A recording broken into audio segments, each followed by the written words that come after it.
Hello friends, welcome to my channel friends. आज class 10th विज्ञान परावर्तन, प्रकाश का परावर्तन, परावर्तन के नियम आज सीखेंगे। तो चलिए देखते हैं परावर्तन के नियम।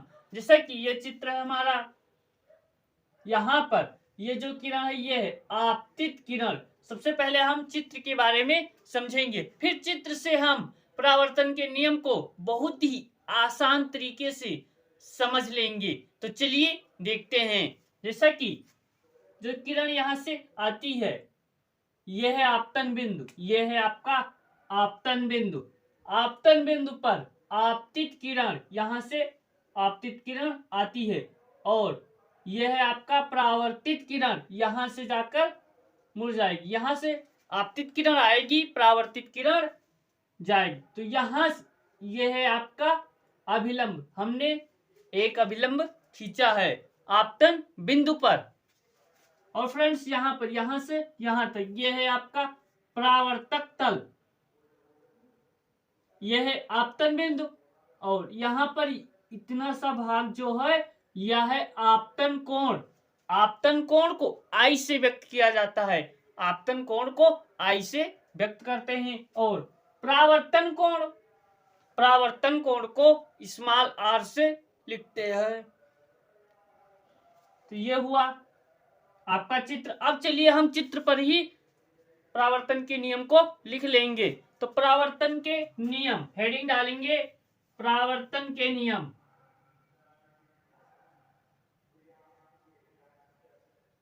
परावर्तन के नियम,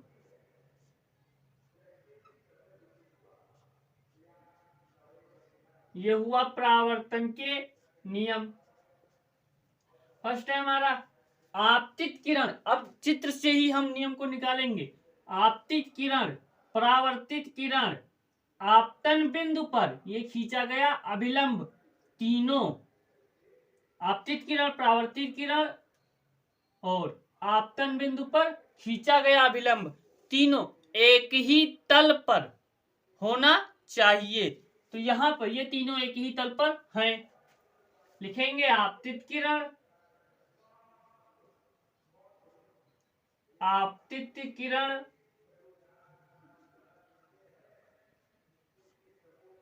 परावर्तित किरण,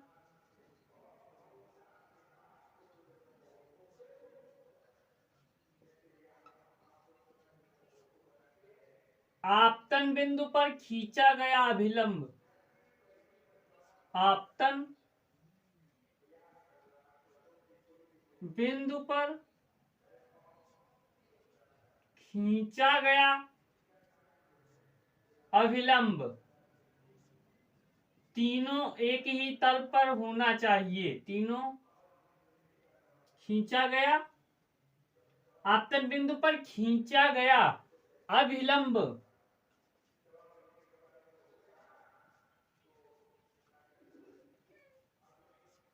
तीनों एक ही तल पर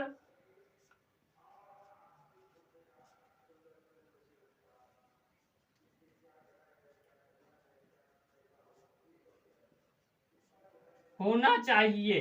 तीनों एक ही तल पर होना चाहिए। तो आप क्लास में ही इस नियम को याद कर लीजिए, अभी तुरंत इस नियम को याद कीजिए। आपतित किरण, परावर्तित किरण, आपतित किरण, परावर्तित किरण, आपतन बिंदु पर खींचा गया अभिलंब, तीनों एक ही तल पर होना चाहिए। नेक्स्ट है आपका दूसरा नियम। दो ही नियम है परावर्तन के।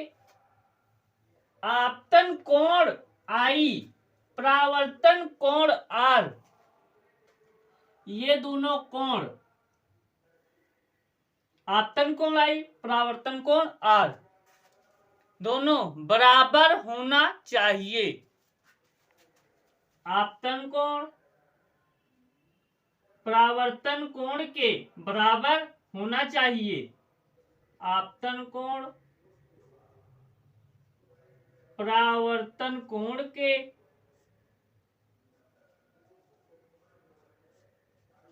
आपतन कोण परावर्तन कोण के बराबर होना चाहिए।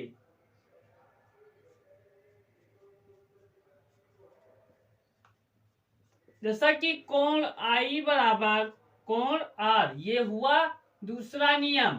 तो आपतित किरण, परावर्तित किरण तथा आपतन बिंदु पर खींचा गया अभिलंब तीनों एक ही तल पर होना चाहिए। यह हुआ आपका पहला नियम। और दूसरा नियम हमारा क्या कहता है? दूसरा नियम आपतन कोण परावर्तन कोण के बराबर होना चाहिए, या फिर आपतन कोण परावर्तन कोण के बराबर होता है। तो ये दोनों नियम हुए परावर्तन के नियम। तो मिलते हैं नेक्स्ट वीडियो में नेक्स्ट बेहतरीन टॉपिक के साथ। तब तक के लिए फ्रेंड्स चैनल को सब्सक्राइब कर लीजिए, ताकि आने वाली नई वीडियो जो भी नई स्टूडेंट जुड़ रहे हैं वो चैनल को सब्सक्राइब नहीं किए हैं तो सब्सक्राइब कर लीजिए। मिलते हैं नेक्स्ट वीडियो में, तब तक के लिए थैंक्स फॉर वॉचिंग फ्रेंड्स।